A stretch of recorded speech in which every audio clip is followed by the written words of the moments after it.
स्थानिक MIDC परिसरामध्ये 28 जून 2024 रोजी होणाऱ्या श्री जैन दादावाडी कुशलम आणि पार्श्वनाथ मंदिर प्राण प्रतिष्ठानिमित्त साधू साध्वींची रेलचेल पाहायला मिळणार असून सोमवारी नगरागमनानिमित्त वाद्यांच्या गजरात आणि समस्त जैन श्रीसंघ श्रावक आणि श्राविका यांचा मंगल कलश यात्रा समवेत मिरवणूक काढण्यात आली आहे।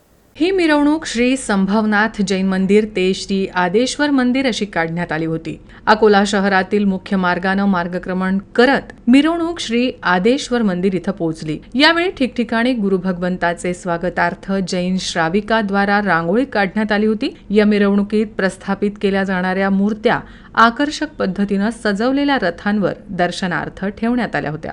पूज्य गुरुदेव आज प्राणप्रतिष्ठा महोत्सवानिमित्त श्री दादावाडी मंदिर परिसरात पोहोचले असून पुढील विधी विधान 26 तारखेपासून अनंत भक्तिभावाने सुरू होणार आहे।